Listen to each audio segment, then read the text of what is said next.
It took massive amounts of fortitude to maintain focus on the path that I felt the ancestors and I had agreed was for my highest good.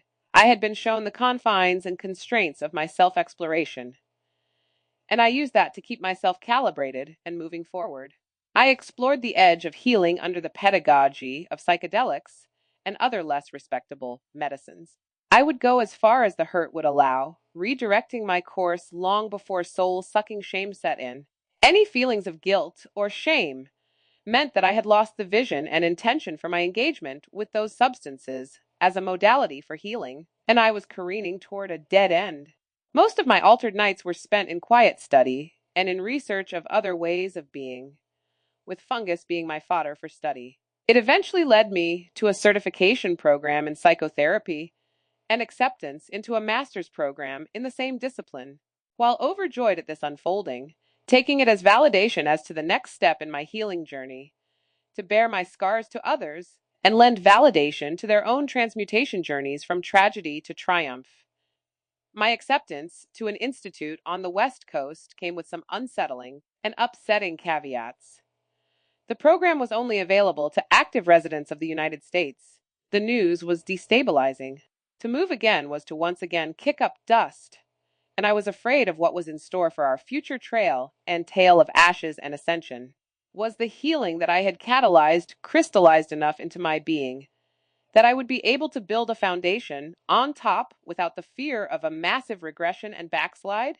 I was concerned that in pursuit of higher learning, I would succumb to the familiar dis-ease of self-doubt and insecurity. I knew I was open to my healing, and also knew that the program was based upon the concept of the practitioner's self being the first client.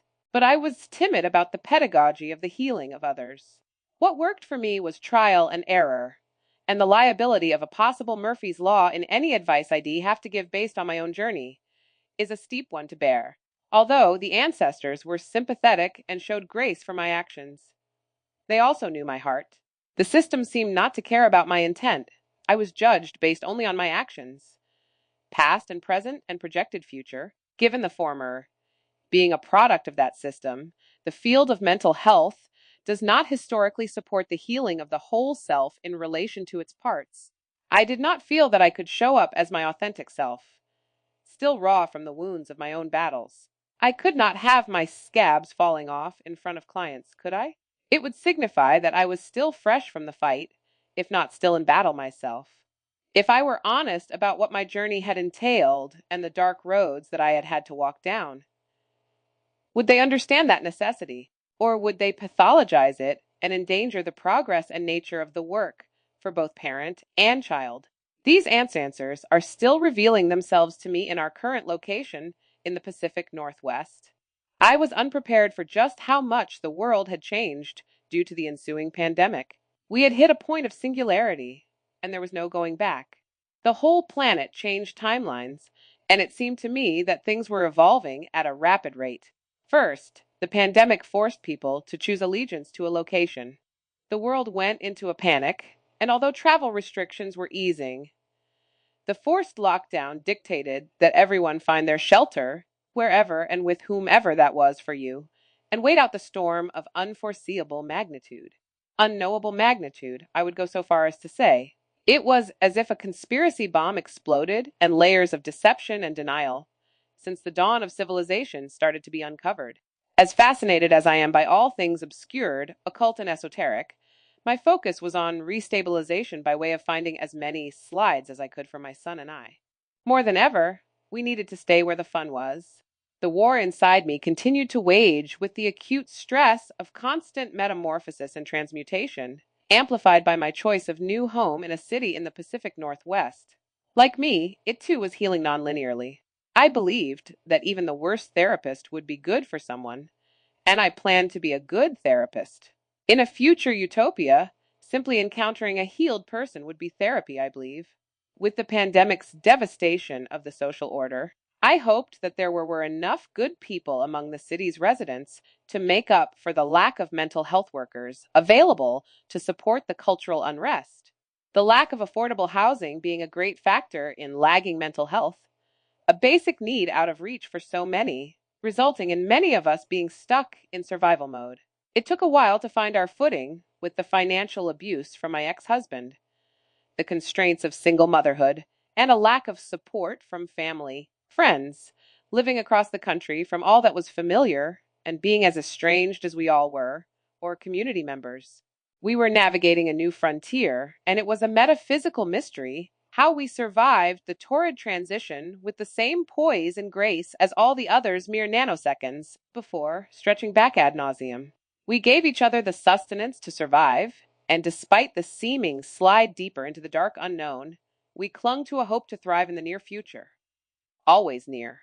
I find that it helps to reverberate any small healing into the cavernous expanse of self and society, treating each of the hurt and hurting with its resonance and healing frequency.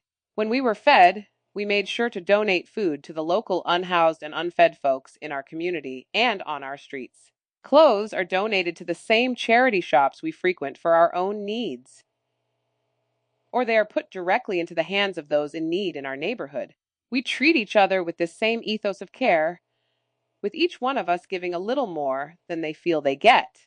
With this, I include entities whose care we prioritize in our periphery, our plants and occasional adopted pets, cats and birds, all enjoying our camaraderie with the knowledge that all were welcome here. I know this to be true of the home I made of our small vintage apartment in a southeast neighborhood. I am still struggling to feel the full invitation to embrace myself within the arms of the citizens and community. In fact, if I am true to the guidelines stipulated in the aforementioned artistic integrity, I would say that the city has already broken my heart in more ways than I would like to admit. The first 2 years were especially displaced and grueling, leaving again to return to Ecuador to retrieve the last of our belongings from our little casita on the coast. We changed apartments thrice before we found ourselves settling in the southeast.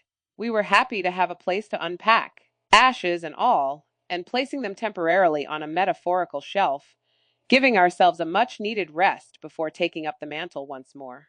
I needed to figure out navigating graduate school and the fact that nearly everything had transitioned to a virtual platform, a struggle for my neurodivergence, but a necessary means to an end post pandemic.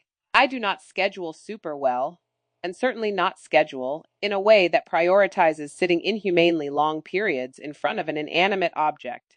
In fact, for all of my life's movement, I learned super slowly. I guess that is evident by the very fact that I did not stop traveling sooner.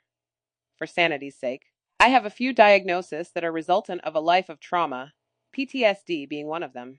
As soon as the DSM, or the Diagnostic and Statistical Manual of Mental Disorders, allows for the complexity in its range and expression, my PTSD will surely be sporting a C in front of it. I have taken the ACEs test measuring the probability that a person with certain adverse childhood experiences would be susceptible to major mental health disorders, substance abuse, etc. In my case, there was no box left unchecked. This meant that if I ended up in a ditch somewhere like a runaway marble, there would be a statistical reason why. The math makes the science, and the science is determined by society's institutionalized priorities of power and privilege. Having neither, I was not a priority. But I had neither because I was not a priority and never was, not vice versa. What rights did a black woman have in the world of historic white male supremacy? My requests were denied, and my demands were ignored. I felt I had to take what liberties I had. Brazenly ill-begotten. Robin Hoodlum in thinking that my thievery in taking back my dignity and place in society as much I could held honor. And while I am determined not to be a victim, I am nonetheless battle weary from this war I did not wage, and yet am still having to hold hope of someday winning. For my son's sake, if not my own. The constant recovery from the endless struggle is akin to blunt force trauma to the brain, and is still all that I know. I am not without blame for my life's choices. Those choices that I had were predetermined in its restriction primarily, and as a result of mismanagement in the name of progress secondarily. There was no true free will.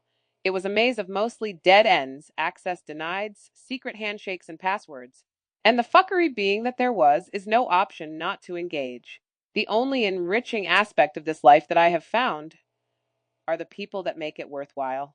And while my manic meandering might appear pathological in actuality, it makes a lot of sense. I prioritize my interpersonal relationships above all else and need to travel in order to tend to them. And while another plane ticket is akin to another blow to the back of the head, the rewards are that those relationships are healing as a result. People that truly get me and see me in my fullness and perfect imperfection. Besides, the trauma is beyond travel. It is beyond childhood. It occurred in utero and beyond intergenerationally. It is ancestral, and as such, it is only fitting that the ancestors accompany me on my odyssey of ashes. It is their ashes as much as it is my own. In some ways, it is fitting that all come along as well as these ashes also belong to you. They belong to all of us, and my father is just a conduit for the healing that we all must do. With my father dead, I now view all of my interpersonal relationships as something sacred and made great efforts to show up for them at all cost.